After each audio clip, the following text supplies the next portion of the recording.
Europe 1. Stéphanie Demuru et vous. Merci de nous rejoindre sur Europe 1. Il est 11h53 et Stéphanie, vous allez désormais évoquer un drame, une affaire glaçante qui a eu lieu dans la nuit de dimanche à lundi. Mais un joueur de jeux de vidéo en ligne connu pour être maltraité et humilié par son équipe est décédé dans son sommeil. Son nom, Jean Pormanov, surnommé JP, de son vrai nom Raphaël Graven. Il est mort dans son sommeil près de Nice dans la nuit de dimanche à lundi, alors même qu'il participait en direct à un live sur Twitch avec d'autres streamers. Évidemment, cette affaire glaçante illustre un phénomène qui prend de l'ampleur, la mise en spectacle de la souffrance humaine en direct sur Internet, sur certaines plateformes de streaming. L'humiliation, la violence psychologique, parfois physique, devient un contenu lucratif. Plus les vidéos choquent, plus elles génèrent de vues, d'abonnés et donc d'argent. Alors, la question évidemment qu'on se pose tous aujourd'hui, existe-t-il un véritable business de la maltraitance en ligne avec des acteurs, des influenceurs, des plateformes, des spectateurs qui en tirent profit? Quelle responsabilité justement pour ces plateformes? On en parle avec Fabrice Epelboin, entrepreneur, spécialiste du numérique et des médias sociaux. Bonjour Fabrice Epelboin. Bonjour. Alors je ne vous cache pas que quand on en a parlé avec William Torzek, le rédacteur en chef hier soir, j'ai un petit peu découvert un univers qui m'a stupéfaite, qui m'a choquée. Ces vidéos que je soupçonnais pas possibles sur des réseaux sociaux, accessibles à tous, de la maltraitance en direct avec la mort effectivement de cet influenceur assez connu, ce gamer comme on dit. Est-ce que c'est un phénomène qui est marginal ou c'est un phénomène qui tend à prendre de l'ampleur, Fabrice Epelboin?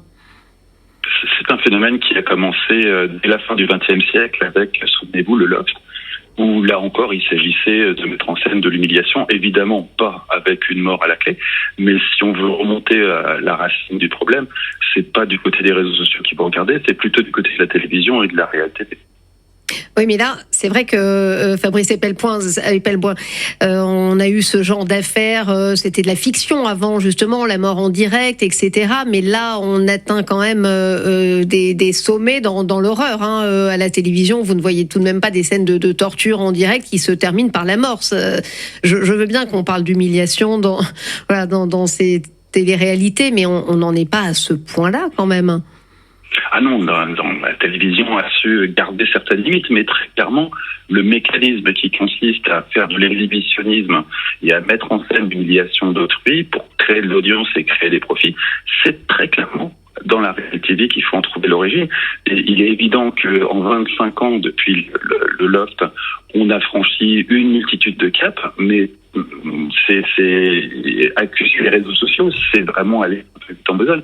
C'est un problème qui est plus lié à la société du spectacle, qui aujourd'hui prend des outils qui sont les réseaux sociaux, là où hier elle se contentait de la télévision avec peu de réseaux sociaux, mais on est face à une réalité qu'il faut regarder sous un angle social, plus sous un angle technologique. Alors, c'est-à-dire, quand vous dites angle social?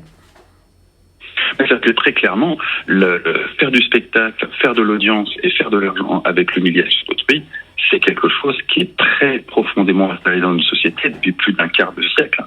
Ça évolue avec les technologies, mais le phénomène en tant que tel est très clairement installé depuis de belle lurette. Alors Fabrice Epelboin, comment ça se passe concrètement? Comment on fait de l'argent avec ça? Parce que je suis convaincu que la plupart des auditeurs, fort heureusement, ne connaissent pas ce phénomène tout de même glaçant. Comment ça se passe concrètement?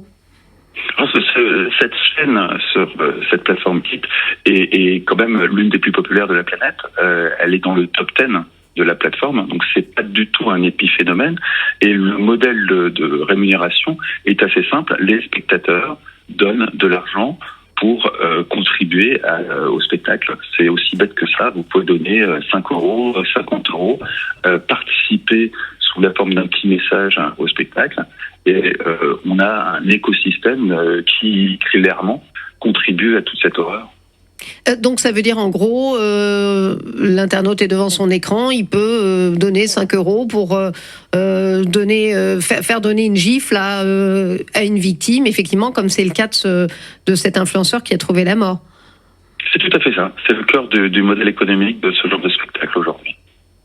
Et est-ce qu'il y a une part de responsabilité, enfin à mon sens peut-être que oui, de ces plateformes qui ferment les yeux pour générer justement du trafic et des revenus? Il y a clairement une responsabilité de la plateforme, il n'y a aucun doute là-dessus. Il y a également une responsabilité des autorités. Cette affaire a fait l'objet de 3 articles dans Mediapart. Le premier en 2024, l'an dernier. Il y a eu une garde à vue de 2 des personnes qui participaient à ce spectacle qui sont ressorties libres et qui ont continué dès le lendemain à faire ce spectacle.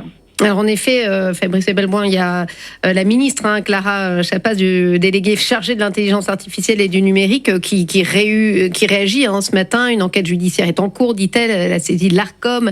Elle a effectué un signalement sur Pharos. Elle a contacté les responsables de la plateforme, nous dit-elle, pour obtenir des explications. Mais alors on a l'impression que la ministre semble découvrir ce phénomène qui, encore une fois, j'insiste, est totalement glaçant. On parle beaucoup de la pornographie, qui était déjà un fléau qu'on a eu du mal à réguler, qu'on a encore d'ailleurs du mal à réguler, l'accès à la pornographie pour les mineurs. Mais là, ça veut dire qu'en gros, vous avez des adolescents de 13 ans qui sont devant les réseaux sociaux et qui sont parfaitement susceptibles de tomber sur ce genre de contenu sans aucun problème.